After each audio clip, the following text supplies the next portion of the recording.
ಓಂ ಶಾಂತಿ 23/4/2025 मुरलिया वरदान।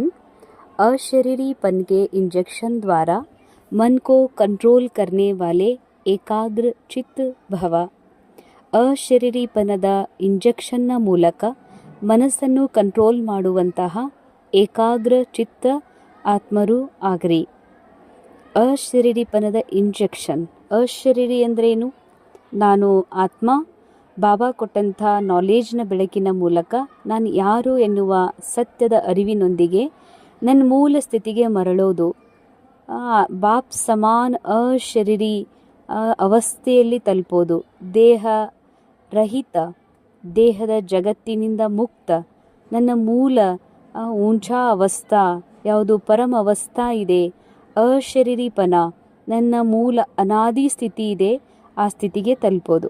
ಇಂಥ ಒಂದು ಅಶರೀರಿಪನ ಇದೊಂದು ಇಂಜೆಕ್ಷನ್ ಸಮಾನ ಕೆಲಸ ಮಾಡ್ತದೆ ಅಂತ ಹೇಳ್ತಾರೆ ಬಾಬಾ। ಅಶರೀರಿಪನದ ಒಂದು ಇಂಜೆಕ್ಷನ್ ಮೂಲಕ ಮನಸ್ಸನ್ನು ಕಂಟ್ರೋಲ್ ಮಾಡುವಂಥ ಏಕಾಗ್ರ ಚಿತ್ತರಾಗ್ರಿ। ಮೈಂಡನ್ನು ಸತೋಪ್ರಧಾನಗೊಳಿಸಲಿಕ್ಕೆ ನಾವು ಸಂಪೂರ್ಣ ಸತೋಪ್ರಧಾನ ಅವಸ್ಥೆಯನ್ನು ಪ್ರಾಪ್ತ ಮಾಡಿಕೊಂಡು ಬಾಪ್ ಸಮಾನ ಸ್ಥಿತಿ ತಲುಪಲಿಕ್ಕೆ ಏಕಾಗ್ರತೆ, ಏಕಾಗ್ರ ಚಿತ್ತ ಭಾವ ಬಹಳ ಜರೂರಿ ಇದೆ। ಮನ, ಬುದ್ಧಿ, ಸಂಸ್ಕಾರಗಳನ್ನು ಏಕಾಗ್ರಗೊಳಿಸೋದು ವಾಪಸ್ ಆತ್ಮನೊಳಗೆ, ಅಂತಹ ಏಕಾಗ್ರ ಚಿತ್ತರಾಗಲಿಕ್ಕೆ ಬಾಬಾ ವರದಾನ ಕೊಡ್ತಿದ್ದಾರೆ। ಆದರೆ ಅದಕ್ಕೆ ಬೇಕು ಮನಸ್ಸಿನ ಮೇಲೆ ಕಂಟ್ರೋಲ್। ಮನಸ್ಸಿನ ಮೇಲೆ ಕಂಟ್ರೋಲ್ ಮಾಡಲಿಕ್ಕೆ ಬೇಕು अशरीरीपनದ इंजेक्शन। जैसे आजकल अगर कोई कंट्रोल में नहीं आता है, बहुत तंग करता, उछलता है या पागल हो जाता है, तो उनको ऐसा इंजेक्शन लगा देते हैं जो वह शांत हो जाए। ಇತ್ತೀಚೆಗೆ ಒಂದು ವೇಳೆ ಯಾರಾದರೂ ಕಂಟ್ರೋಲ್ನಲ್ಲಿ ಬರೋದಿಲ್ಲ ಅಂತಂದ್ರೆ, ವ್ಯಕ್ತಿಗಳೇ ಆಗಲಿ ಪ್ರಾಣಿಗಳೇ ಆಗಲಿ ಕಂಟ್ರೋಲಿಗೆ ಬರದೇ ಹೋದಾಗ, ಅಥವಾ ಅವರು ಭಾಳ ತೊಂದರೆ ಕೊಡ್ತಾ ಇದ್ರು ವಿಪರೀತವಾಗಿ ಅಂದರೆ, ಅಥವಾ ಭಾಳ ಹಾರಾಡ್ತಿದ್ರು, ಜಿಗಿದಾಡ್ತಿದ್ರು ಅಂತಂದರೆ, ಅಥವಾ ಹುಚ್ಚರಾಗಿದ್ರು ಅಂದ್ರೆ, ಆಗ ಅಂಥವರಿಗೆ ಒಂದು ಇಂಜೆಕ್ಷನ್ ಕೊಟ್ಬಿಡ್ತಾರೆ, ಅವಾಗ ಅವರು ಶಾಂತ ಆಗಿಬಿಡ್ತಾರೆ। ऐसे अगर संकल्प शक्ति आपके कंट्रोल में नहीं आती तो अशरीरीपन का इंजेक्शन लगा दो। ನಾವು ಅನೇಕ ಪ್ರಾಣಿಗಳನ್ನು ನೋಡ್ತೀವಿ, ದನಗಳನ್ನು, ನಾಯಿ, ಪಶು ಪಕ್ಷಿ ಪ್ರಾಣಿ ಬೇರೆ ಬೇರೆ, ಅವುಗಳಿಗೆ ಏನಾದರೂ ಇಂಬ್ಯಾಲೆನ್ಸ್ ಆದಾಗ ಬುದ್ಧಿಯೊಳಗೆ ಹಾರ್ಮೋನಲ್ ಇಂಬ್ಯಾಲೆನ್ಸಿಂದ ಒಮ್ಮೊಮ್ಮೆ ಅವು ಭಾಳ ಹುಚ್ಚರಂಗ ಮಾಡ್ತಿರ್ತಾವೆ। ಹಾಗೆ ಮನುಷ್ಯರು ಅನೇಕರು ಕೆಲವೊಮ್ಮೆ ತಮ್ಮ ಕಂಟ್ರೋಲ್ ಕಳ್ಕೊತಾರೆ ಶಬ್ದದ ರೂಪದಲ್ಲಿ ಮಾತನಾಡುವಾಗ, ಇಲ್ಲ ಭಾಳ ತೊಂದರೆ ಮಾಡ್ತಿರ್ತಾರ, ಇಲ್ಲ ಚಿರಾಡ್ತಿರ್ತಾರ, ಒದರಾಡ್ತಿರ್ತಾರ, ಹಾರಾಡ್ತಾ ಇರ್ತಾರ, ಇಲ್ಲ ತಲೆ ಕೆಡ್ಸ್ಕೊಂಡ್ಬಿಡ್ತಾರ, ಹುಚ್ಚರ ಥರ ಆಗ್ತಾರೆ। ಆವಾಗ ಅವರನ್ನು ಶಾಂತ ಮಾಡಲಿಕ್ಕೆ, ಕಂಟ್ರೋಲ್ನಲ್ಲಿ ತರಲಿಕ್ಕೆ ಒಂದು ಇಂಜೆಕ್ಷನ್ ಕೊಡ್ಲಾಗ್ತದೆ। ಆಗ ಪ್ರಾಣಿಯಾಗಲಿ ಮನುಷ್ಯ ಆಗಲಿ ಸ್ವಲ್ಪ ಸಮಯಕ್ಕಾಗಿ ಅವರು ಶಾಂತ ಅಂದರೆ ಸುಮ್ಮನಾಗಿಬಿಡ್ತಾರೆ, ಇಂದ್ರಿಯಗಳ ಚಂಚಲತೆ ಕಮ್ಮಾಗಿಬಿಡ್ತದೆ। ಹಾಗೆ ಬಾಬಾ ಹೇಳ್ತಾರೆ, ಅದಕ್ಕಿಂತಲೂ ಕೆಟ್ಟದ್ದು ಅಂತಂದರೆ ಮನಸ್ಸಿನ ಸಂಕಲ್ಪಗಳು, ವಿಚಾರಗಳು, ಸಂಕಲ್ಪಗಳು ಕೂಡ ಹುಚ್ಚರಂಗೆ ಬಹಳಷ್ಟು ವಿಪರೀತ ಬರ್ತಿರ್ತವ, ಒಮ್ಮೊಮ್ಮೆ ಕುಣಿತಾ ಇರ್ತವ, ಒಮ್ಮೊಮ್ಮೆ ಸಂಕಲ್ಪಗಳು ಭಾಳ ತೊಂದರೆ ಕೊಡ್ತಾ ಇರ್ತವ। ಹೀಗೆ ನಿಮ್ಮ ಕಂಟ್ರೋಲಿಗೆ ಬರಲಾರ್ದಷ್ಟು ಸಂಕಲ್ಪಗಳು, ವಿಚಾರಗಳು, ಚಿಂತನೆಗಳು ತಮ್ಮ ಮನಸ್ಸಿನಲ್ಲಿ ನಡೀತಾ ಇತ್ತು ಅಂದರೆ, ಆಗ ಅದಕ್ಕೆ ಇಂಜೆಕ್ಷನ್ ಏನು ಮಾಡಬೇಕು, ಅದನ್ನು ಮನಸ್ಸಿನ ವಿಚಾರಗಳನ್ನು ಹೆಂಗೆ ಶಾಂತಗೊಳಿಸಬೇಕು ಅಂತಂದರೆ ಬಾಬಾ ಉಪಾಯ ಹೇಳ್ತಾರೆ, ಮಕ್ಕಳೇ ನಿಮ್ಮ ಹತ್ರನೇ ಇದೆ, ಅದು ಬಾಬಾ ಕೊಟ್ಟಿರುವಂಥದ್ದು, ಅದು ಅಶರೀರಿಪನದ ಇಂಜೆಕ್ಷನ್। ಅಂದರೆ ಯೋಗ ಹತ್ತೋದಿಲ್ಲ ಕುತ್ಕೊಂಡು ನಾನು ಶಾಂತಗೆ ಬಾಬಾ ನೆನಪು ಮಾಡ್ತೀನಂದ್ರೆ ಆಗೋದಿಲ್ಲ, ಆದರೆ ಏನಾದರೂ ಮಂತ್ರ ಹೇಳ್ತೀನಂದ್ರೂ ಆ ಕ್ಷಣದಲ್ಲಿ ಆಗೋದಿಲ್ಲ, ಅಷ್ಟು ವಿಪರೀತ ಸಂಕಲ್ಪ ನಡೀತಾ ಇದ್ದಾವತ್ತಂದ್ರೆ ಒಂದೇ ಒಂದು ನಾನು ಯಾರು ಅನ್ನುವಂಥ ಒಂದು ಸ್ಮೃತಿಯಿಂದ ನಾನು ಒಂದು ಅಶರೀರಿ ಆತ್ಮ ಇದ್ದೀನಿ ಅನ್ನುವ ಮೂಲ ಅನಾದಿ ಸ್ವರೂಪ ಬೀಜರೂಪ ಸ್ಥಿತಿ ಏನಿದೆ, ನಾನು ಆತ್ಮ ಲೈಟ್ ಬಿಂದು ಇದ್ದೀನಿ ಅನ್ನುವಂತಹ ಒಂದು ಇಂಜೆಕ್ಷನನ್ನು ನೀವು ಮನಸ್ಸಿಗೆ ಕೊಟ್ರಿ ಅಂದರೆ, ಹಾರಾಡ್ತಾ ಇರೋದು ಯಾರು? ಮೈಂಡ್. ಚೀರಾಡ್ತಾ ಇರೋದು ಮೈಂಡ್, ವೀಕ್ ಆಗಿರೋದು ಮೈಂಡ್। ಈ ಮೈಂಡಿಗೆ, ಮನಸ್ಸಿಗೆ ಬಾಬಾ ಹೇಳ್ತಾರೆ ಅಶರೀರಿ ಇದ್ದೀನಿ, ನಾ ಸಂಕಲ್ಪ ಅಲ್ಲ, ನಾನು ಈ ವಿಚಾರ ಅಲ್ಲ, ನಾನಿದು ಯಾವುದೇ ಈ ಘಟನೆಗೆ ಸಂಬಂಧಪಟ್ಟದ್ದೇನು ಏರಿಳಿತ ನಡೀತಾ ಇದೆ ಮನಸ್ಸಿನ ಭಾವದೊಳಗ, ಅದು ಯಾವುದೂ ನಾನಲ್ಲ, ನಾನು ಕೇವಲ ಅಶರೀರಿ ಇದೀನಿ ಅನ್ನುವ ಒಂದು ಸ್ಮೃತಿಯು ಈ ಮನಸ್ಸಿಗೆ ಇಂಜೆಕ್ಷನ್ನ ರೂಪದಲ್ಲಿ ಕೆಲಸವನ್ನು ಮಾಡ್ತದೆ. ಫಿರ್ ಸಂಕಲ್ಪ ಶಕ್ತಿ ವ್ಯರ್ಥ ನಹಿ ಉಚ್ಲೇಗಿ. ಆಗ ಈ ಸಂಕಲ್ಪಗಳ ಒಂದು ಶಕ್ತಿ ಏನಿದೆ ಅದು ವ್ಯರ್ಥವಾಗಿ ಹಾರಾಡೋದಿಲ್ಲ.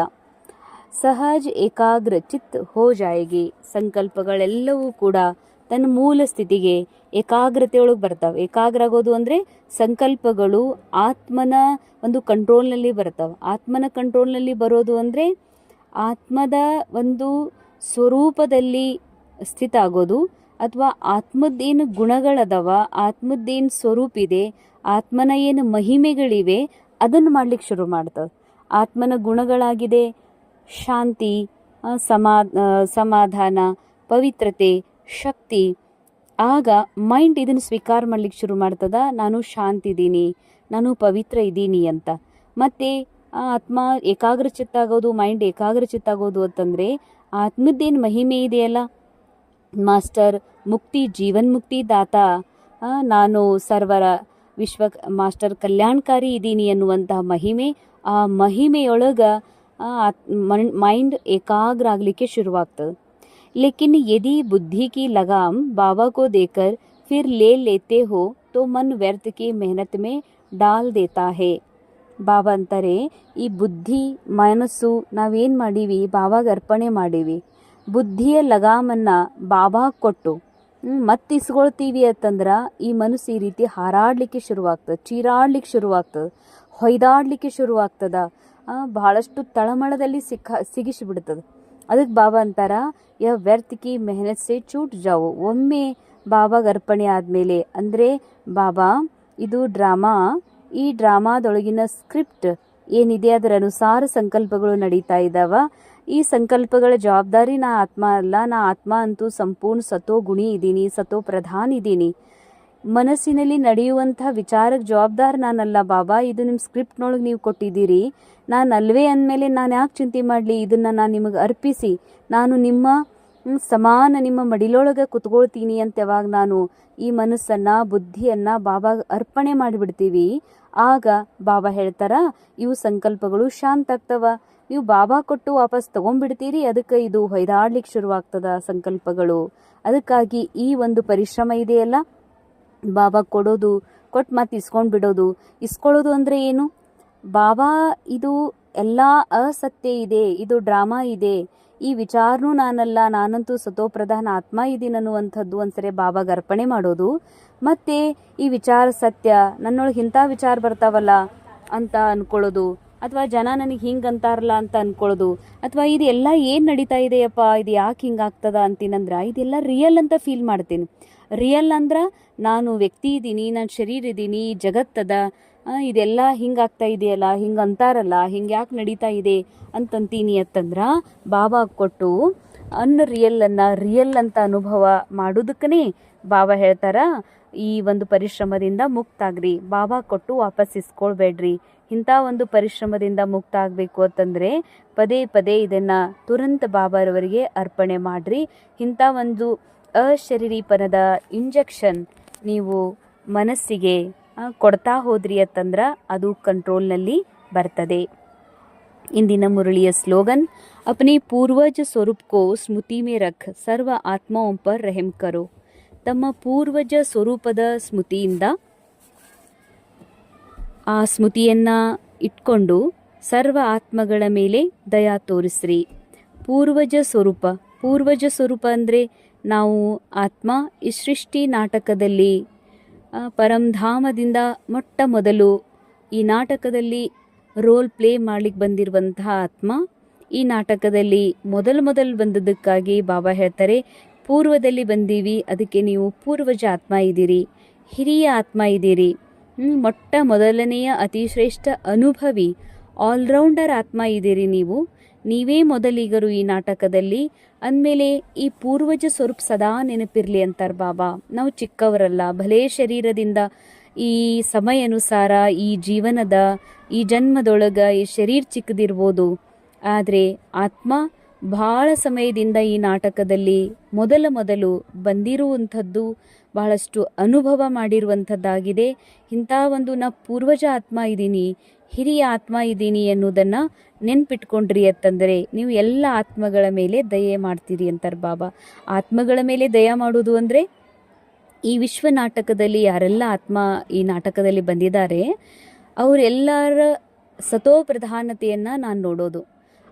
ಅವರ ಕ್ಯಾರೆಕ್ಟರ್ ಒಳಗೆ ಏನೆಲ್ಲ ಅವಗುಣಗಳು ಕಮಜೋರಿಗಳಿವೆ ಅವುಗಳನ್ನು ನೋಡದೆ, ಅವುಗಳನ್ನು ಸತ್ಯ ಅಂತ ತಿಳಿಯದೆ, ಕೇವಲ ಅವರ ಅನಾದಿ ಸತೋ ಪ್ರಧಾನ ಮೂಲ ಸ್ವರೂಪವನ್ನೇ ಯಾವಾಗ ನಾನು ನೋಡ್ತೀನೋ ಆಗ ಆ ಆತ್ಮರು ಅವರೊಳಗಿನ ಅವಗುಣಗಳಿಂದ ಡಿಟ್ಯಾಚ್ ಆಗ್ತಾರೆ. ಅವರಲ್ಲಿ ಏನು ಕಮಜೋರಿ ಇವೆ ಅವುಗಳು ಅವರಿಗೆ ಅರಿವಾಗ್ತದ. ಆ ಕಮಜೋರಿಗಳಿಂದ ಹೊರಗೆ ಬರಲಿಕ್ಕೆ ಅವರು ಪ್ರಯತ್ನ ಮಾಡ್ತಾರೆ. ಇದೇ ಎಲ್ಲ ಆತ್ಮಗಳ ಮೇಲೆ ದಯೆ ತೋರೋದಾಗಿದೆ. ಅಂದರೆ ಯಾರೆಲ್ಲ ಆತ್ಮಗಳು ಈ ನಾಟಕದಲ್ಲಿ ಸಿಲುಕಿಕೊಂಡಿದ್ದಾರೆ, ನಾಟಕದ ಸ್ಮೃತಿಯೊಳಗೆ ಸತ್ಯ ಅಂತ ಅನುಭವ ಮಾಡಿ ದುಃಖಿಯಾಗಿದ್ದಾರೋ ಅವರನ್ನು ಈ ನಾಟಕದಿಂದ ದುಃಖದಿಂದ ಮುಕ್ತ ಮಾಡೋದಕ್ಕಾಗಿ ನೀವೇ ನಿಮ್ಮ ಮೂಲ ಸತೋ ಪ್ರಧಾನ್ ಪೂರ್ವಜ ಸ್ಥಿತಿಯಲ್ಲಿ ಸ್ಥಿತ ಆಗ್ತೀರಿ. ಇದೇ ಈ ಸ್ಮೃತಿಯೇ ಸರ್ವ ಆತ್ಮರ ಮೇಲೆ ದಯೆ ಮಾಡುವಂಥದ್ದು ಆಗಿದೆ. ಅದಕ್ಕಾಗಿ ಸದಾ ತಮ್ಮ ಆತ್ಮಿಕ ಅನಾದಿ ಮೂಲ ಸ್ಥಿತಿಯಲ್ಲಿ ಪೂರ್ವಜ ಸ್ಥಿತಿಯಲ್ಲಿ ಸ್ಥಿತ ಆದಾಗ ಸರ್ವ ಆತ್ಮರ ಕಲ್ಯಾಣ ಮಾಡಲಿಕ್ಕೆ, ಎಲ್ಲರ ಮೇಲೆ ದಯೆ ತೋರಲಿಕ್ಕೆ ತಮ್ಮಿಂದ ಸಾಧ್ಯ ಇದೆ. ಓಂ ಶಾಂತಿ.